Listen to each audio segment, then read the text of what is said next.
Jenderal Pengendalian Pencemaran dan Kerusakan Lingkungan. Pak Sigit, ini Mas Ramon Tuka lagi jalan. Mas Ramon, selamat datang. Ini Pak Jono, beliau itu pengelola ekoreparian Bintang Alam ini. Oh, di kawasan ini. Ya, saya nama Pak Jono. Pak Jono ya. Pak, pengen ngobrol. Dari tadi tuh dia bengong-bengong di depan, ngeliatin tulisan ekoreparian. Apaan kata dia? Daripada saya nyerangin, salah Pak. Pak Sigit, ekoreparian itu apa Pak? jadi ekoreparian itu adalah sebetulnya sempadan sungai, wilayah antara daratan dan sungai. Pinggiran sungai, Pak. Pinggiran sungai, transisi. Nah, ini kan satu ekosistem yang penting sebetulnya. Dan di satu sisi dia bisa menyaring semua limbah yang akan masuk ke sungai. Di sisi lain, kalau misalnya ada banjir, dia bisa berfungsi sebagai barier untuk menjaga banjir. Ini yang sehingga kita perlu menjaga ekoreparian ini. Tapi di daerah perkotaan biasanya ekorepariannya itu sudah mulai hilang tumbuh-tumbuhannya, sehingga ada yang menjadi tempat timbunan sampah, ada yang menjadi tempat bangunan-bangunan liar dan lain sebagainya. Nah, ini salah satu yang di sini adalah dulu timbunan sampah. Kita perbaiki fungsi lingkungannya karena ini juga ada aliran sungai, aliran dari rumah tangga yang masuk ke sungai. Kita bangun IPAL untuk mengolah air limbahnya. Sehingga sebetulnya konsep ekoreparian yang dulu sebagai barier kita kembangkan menjadi infrastruktur hijau. Selain juga untuk mengkonekkan ekosistem jadi ruang publik, juga untuk mengolah air limbah. Makanya ini jadi kayak indah ya, Mas Ramon ya. Dan sehat tuh.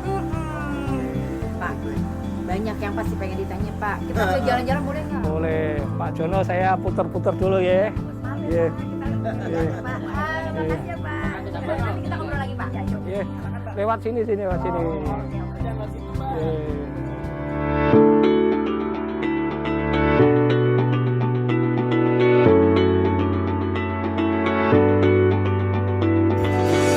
Apa nih urusannya dengan ekoreparian nih Pak? Ini Jadi sungainya. sebetulnya ini adalah parit. Parit ini juga berfungsi menampung air limbah dari penduduk yang ada di sana. Oke. Nah, karena dia menampung air limbah, maka air limbahnya kita angkat, kemudian kita olah ke ekoreparian ini. Jadi ini ada pompa, kemudian diolah di Ini rumah pompa nih ya Pak ekoreparian ya. ini. Kita juga lagi mengembangkan. Nanti kita akan menggunakan energi surya untuk pompanya di sini. Sekarang kita masih pakai listrik. pakai listrik. Ya. Oke. Sudah ada surya panel 3000 watt sebetulnya, tapi hanya untuk penerangan saja. Belum Oh. cukup. Oke. Oh, jadi selama ini penerangan sudah dengan Kalau malam hari ya surya panel ya sudah Pak pakai ya? surya Iya. panel. Jadi kalau ini apa nih Pak? Jadi ini adalah pompa, ini kolam ekualisasi. Jadi untuk menyamakan konsentrasinya, kemudian mengatur debitnya, sehingga masuk di sana kolamnya menjadi stabil. Boleh dibilang ngefilter limbah rumah tangga? Belum. Ini hanya untuk alirannya biar stabil aja. Karena proses biologis itu butuh aliran yang stabil. Nggak boleh Nggak terlalu fluktuatif. bergejolak. Ya. Harus tenang hatinya gitu loh. Jadi ini prosesnya baru di sini. Ini adalah di dalamnya ada semacam yang udara itu dibuat menjadi gelembung-gelembung kecil untuk menghidupkan mikroorganisme di sini. Itu ya Pak ya, busa-busa Ya, itu ya. betul. Mikroorganisme itulah yang akan memakan polutan bahan organik yang ada di sini. Jadi sepanjang sana digunakan udara untuk menghidupkan mikroorganisme, memberikan makanan, dan makanannya mikroorganisme adalah limbahnya. Nah, ini Justru kuman-kuman yang di dalam limbah itu dimakan ternyata Mas. Ini berlangsung berapa lama Pak biasanya? ini 24 jam. 24 jam? 24 jam. Lalu Ya. mesinnya, artinya kan kita juga harus mikirin usia mesin, perawatan, maintenance-nya gimana? Ya, kalau sebetulnya pompa-pompanya kan ada di luar. Yang ada kan cuma lubang-lubang kecil untuk nanobubble itu. Nah, dia relatif tidak memerlukan perawatan yang sering karena lumpurnya nanti sebetulnya dibawa ke sana. yang mikroorganisme yang tumbuh tadi akan terbawa ke aliran di sana. Terbawa ya. Terbawa karena ini kan dari bawah ininya aliran udaranya. Dia sekaligus untuk floating, untuk mengambangkan mikroorganisme kemudian dibawa ke sana. Ini salah satu sebetulnya yang keuntungannya kita menggunakan nanobubble itu. Selain dia ada metode lagi kan sebetulnya yang pakai activated sludge yang ada di sini gitu. Tapi itu lumpur yang dihasilkan terlalu banyak sehingga agak kesulitan bagi komunitas untuk memeliharanya. Kayak jacuzzi ya? Iya. Mau coba Mbak Nuka? Enggak, ya loh. Saya enggak. Nah, ini tadi kan ada mikroorganisme yang udah mulai menggumpal. Nah, baru diendapkan di sini. Lumpur tadi. Betul. Diendapkan ke sini. Sekaligus kita menggunakan kontrol. Ini udah bagus belum dengan menggunakan ikan-ikan ini. Jadi ikan ini bukan hiasan? Bukan? Jadi bukan Hiasan sekaligus untuk kontrol. Ini beracun atau tidak gitu. Kalau dia hidup, Berarti dia tidak beracun lagi gitu. Daripada kita ngambil sampel kimia setiap hari kan mahal. Kita menggunakan indikator biologis untuk ngecek. ikannya bisa dimakan, Pak? Oh, bisa. Mau nyoba? Cuma dari sana kan air limbah dari kakus sama ini. Oh, malah lebih cepat gendut, Oh Pak. iya. Nah, kalau yang ini yang terakhir, pengendapan terakhir ya, finalnya ya. Ketika udah tenang begini apa nih Pak? Enggak, sebetulnya kalau ini kan mengendapkan dulu, lumpur-lumpurnya banyak, sehingga dia untuk keluar-keluar, biar lumpurnya juga nggak banyak di sini, maka dipisahkan menjadi dua gitu aja. Setelah itu baru masuk. Baru dibuang ke sungai lagi. Oke, jadi lebih bersih. Menjadi lebih bersih, organik BOD COD-nya menjadi memenuhi baku mutu, sehingga yang di sungai besarnya kalau dibangun banyak seperti ini akan menjadi lebih bersih. Dibangun banyak seperti ini, bukan seperti ini diperbesar ya Pak? Enggak, Dibangun banyak. ya karena konsepnya kalau diperbesar itu akan yang mengelola nggak komunitas lagi. Oke. Kalau kecil-kecil di banyak yang mengelola adalah komunitas. Jadi Ya, selain memajukan ekonomi sirkular juga, betul. manfaat sosial, manfaat Iya, ekonomi, betul. ekosistemnya juga sehat ya Pak? Betul. Ini bisa nongkrong kan di sini? Nah, kalau bayangkan, kalau di sepanjang sungai banyak yang tempat nongkrong seperti ini, sungai akan kembali menjadi pusat peradaban lagi. Bersih.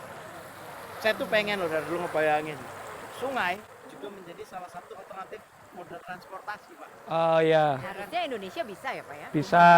Cuma memang harus selain airnya bersih, airnya juga debitnya cukup. Oke. Artinya di daerah sana juga hutannya bagus, kemudian yang air hujan dipaksa masuk ke dalam tanah, nggak langsung dibuang ke sungai. Artinya Pak, bila kayak metode seperti ini, ekoriparian ini, yang tadi Bapak utarakan, bila ada direplikasi seperti ini, maka air yang kembali lagi ke sungai tadi, dia Tuh. lebih bersih, Lebih bersih, dan sehat. konsumennya juga sehat juga dampaknya ya Pak? Iya, Oke. karena sebagian besar sungai kan digunakan PDAM. Nah, Kalau sekarang itu biaya untuk ngolah air untuk air minum kita sangat mahal karena untuk BOD, COD, TSS. Tapi kalau semuanya bersih, maka sebetulnya biaya pengolahan air untuk air minum kita juga murah. Nah, itu akibatnya ke konsumen kan juga akan menjadi lebih baik lagi. Ini udah ada di berapa kota, Pak, ekoriparian ini? Kita ada di sini saja ada sekitar 4 di area Kerawang ada 3. Kita ada di Bandung, kita ada di Indramayu, kemudian kita juga ada beberapa di Danau Toba, kemudian di Danau Batur kita juga punya. Kita perlu nih kayaknya lihat juga Iya. nih Mas Ramon kapan-kapan. Berarti memancing aktivitas masyarakat juga ya, Pak ya? Betul. Jadi untuk mengoperasikan pompanya ini kan perlu biaya. Ya. Maka dibuatkan semacam aktivitas masyarakat untuk mendatangkan income. Nah, ini salah satunya adalah si kafe kafe tadi. ini. Iya. Tadi kita kesini. Ini Betul. dalam kondisi tutup atau gimana Pak? Kenapa? Ada yang jual Udah es teh? mau minum ya? Puasa. Nah, ini. Sabar, ini lagi ngabuburit ya. Nanti ada es teh ya Pak ya? Ada Es teh. nanti es teh manis ada, iya. Kopi gitu. Kopi. Kopi, Nah, itu langsung pendapatannya buat mereka tuh Pak. Betul. Di kelompok Karang Taruna. Tadi kita ngobrol juga dengan Pak Jono. Mestinya ada juga yang untuk pendapatan dari parkir. Oh, jadi memang di ini kan ya Pak ya, diberdayakan masyarakat. Saling kontribusi positif ya Iya, Pak ya. oh makanya tadi ada Pak Jono itu. Nanti kita Iya. pengen ngobrol juga deh Pak sama Pak Jono ya Pak ya. Ya, siap. Ya, Itu beliau orang hebat gitu. Iya pasti Pak. Ibu lagi ngapain? Lagi bersihin tanaman ini. Oh, Kunyit buat kunyit. jamu, ya. Bu, sering ngerjain kayak gini. Ya, Ngobrol dulu lah ya Bu ya sebentar iya, ya Bu iya, ya. iya. Ha-ha. Apa ini Mbak tadi? Kunyit. kunyit. Iya, kunyit ya Bu Iya, ya. iya, Ha-ha. benar. Saya juga tadi bilangnya kunyit toh Iya, Bu. iya. Iya. Bu, sering ngerjain kayak gini-gini? Iya, bener.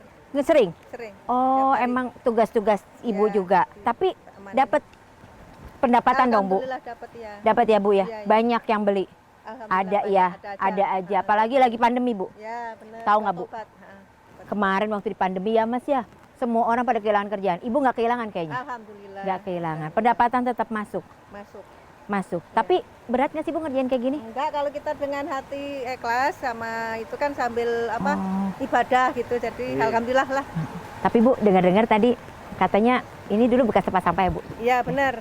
Tapi sejak jadi begini, Alhamdulillah. oh berarti ternyata Mas Ramon manfaatnya bukan cuma untuk lingkungan sehat, pendapatan, ya Alhamdulillah, pekerjaannya ada. Ada, Iya Bu, silakan diterusin. Saya mau ngajak Mas Ramon Oh, nyari iya, es teh iya, manis ya Bu. iya. Makasih ya Bu. Monggo, monggo, Sehat ya. terus ya Bu. Ya, Ya Ibu, assalamualaikum.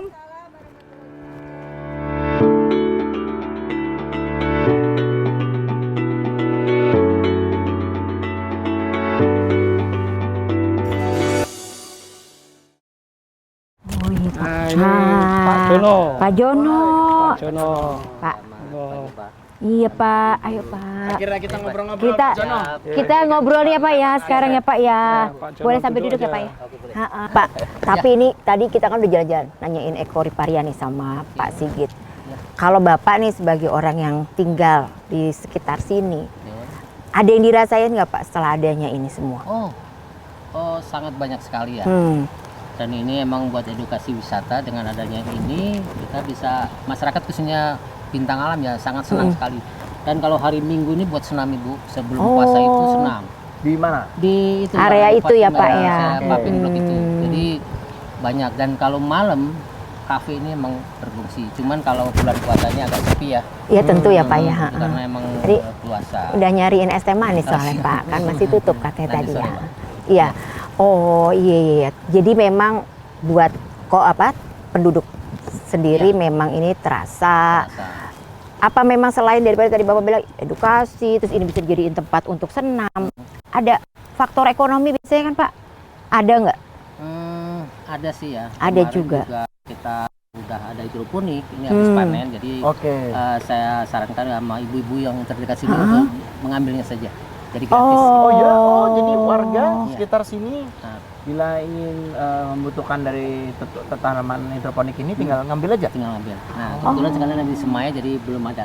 Oke. Oh jadi ini uang belanja agak kurang dikit kayaknya. Gimana mau jadi pindah Nggak, migrasi? nggak usah, tapi saya bikin hidroponik kayaknya iya. gitu ya Pak Sigit ya kayaknya ya. Tapi apa Pak Sigit kalau ngelihat kayak gini berarti kan memang program-program seperti ini sebetulnya punya dampak langsung ya ke masyarakat ya Pak ya. Jadi sebetulnya memang ada penguatan di masyarakat, kemudian ada upaya perbaikan lingkungan. Nah sebetulnya konsep inilah yang sekarang lagi digulirkan di tingkat dunia, istilahnya adalah nature based solution.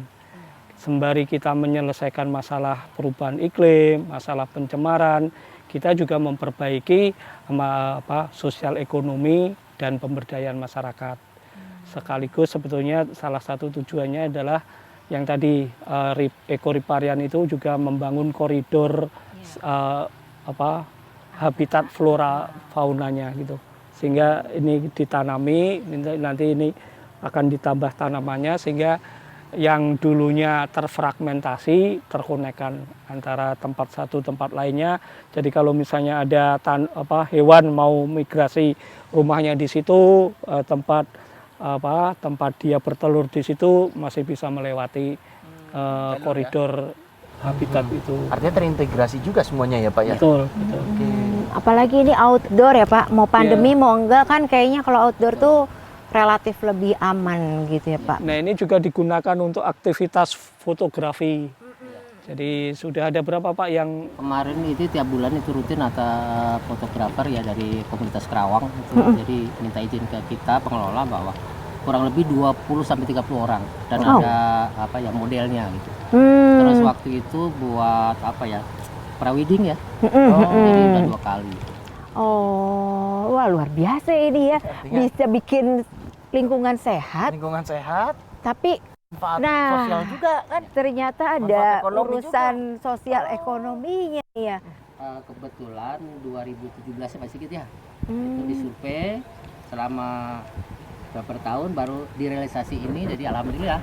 Jadi orang sekarang udah nggak takut lagi, terus warga banyak yang datang, terus ini justru malah terkenal. Ada dari Bandung kemarin itu rombongan 4 orang karena katanya lihat dari YouTube. Kalau memang dulu ini adalah tempat pembuangan sampah berarti ya Pak ya. Ketika dialihfungsikan menjadi ekoparien seperti ini, lalu pembuangan sampahnya bergeser. Jadi kebetulan sebenarnya kita dapat bantuan dari pemerintah juga. Kita punya TPS 3R. Dari sini kurang lebih 800 meter di ujung sana. Nah, makanya dari sini nanti terintegrasi dengan TPS 3R. Kita lagi bangun jogging track. TPS 3R. Ya. Jadi harusnya dikurangi dulu ya Pak sampahnya. 3R kan? Reduce, reuse, recycle. Jadi tempat sampah itu ada memang boleh, tapi harusnya hierarkinya begitu dulu. Dipindahkan dari dibuang di sini, kemudian dimanfaatkan di TPS. Di sana diolah. Kita dapat mesin sih ya. Ada 3 mesin penggiling, mesin pemotong, dan kita di bank sampah berarti juga di sana. Juga. Apa ini kompensasi gitu Pak karena sudah membuat ini kemudian dikasih itu atau begitu sudah menjadi perencanaan? Bagian dari terintegrasi dengan sini. Oh iya. Alhamdulillah sih. Ya Pak ya. Jadi masyarakat kita juga udah mulai sadar buang sampah nggak sembarangan. Yang pasti itu tadi sih. Jadi yang tadinya lewat sini takut jadi nggak takut gitu loh Mas Ramon. Yang tadinya buang sampah di sini akhirnya malu buang sampah. Ya nggak mungkin lah kan buang sampah udah secantik ini tempatnya gitu ya Pak ya. Mas Ramon udah lihat-lihat keliling-keliling sini. Kira-kira lu kan paling hobi pergi nih Pak. Dia hobinya tuh jalan-jalan Pak gitu ya. Tapi memang Pak, jadi karena saya biasanya berkunjung ke Taman Nasional, saya serasa kembali ke Taman Nasional di masuk wilayah ini. Kita berasa kembali ke alam lagi. Lalu tadi dijelaskan Pak Sigit dan Pak Jono ini mengenai agar airnya menjadi balance. Iya. Terus kemudian dampaknya seperti apa, manfaat sosioekonominya. Wah, ini apa ya, kayak saya bilang tadi, lingkungannya sehat gitu, melahirkan ekosistem yang sehat gitu. Artinya besok lo kalau jalan-jalan jangan cuman ke Taman Nasional kali, Sini juga ke pinggiran saya ke Toba, Batur, Bandung, Gunung Indramayu, gitu. Jadi bisa ikutan ngobrol. Bikin nih kayak kemarin saya pernah datang ke sana gitu, ya kan? Bareng sama Manuka juga. Boleh. Bareng sama Pak Sigit juga. Bareng Pak Sigit sambil bawa es teh manis. Oh, Bapak kan nungguin ini, Pak. Kalau Bapak ikut, nanti juga sih, nanti kuntilanak datang, ya kan, Pak.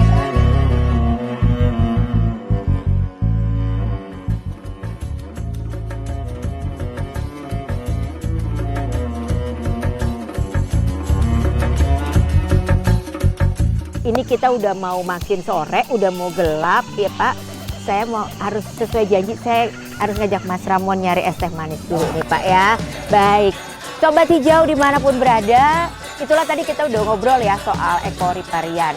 Tentunya mudah-mudahan bisa menambah lagi informasi-informasi baru buat teman-teman Sobat Hijau yang ada dimanapun. Mau yang di bantaran sungai juga tinggalnya ataupun yang di perkotaan sekalipun, karena ini tuh juga sebetulnya ada di dalam kompleks perumahan. Oke, nanti kita kapan-kapan ketemu lagi, akan ngobrolin yang banyak hal lagi. Tapi tentunya pastinya tetap di Ngabuburit di Hutan. Bye, assalamualaikum warahmatullahi wabarakatuh.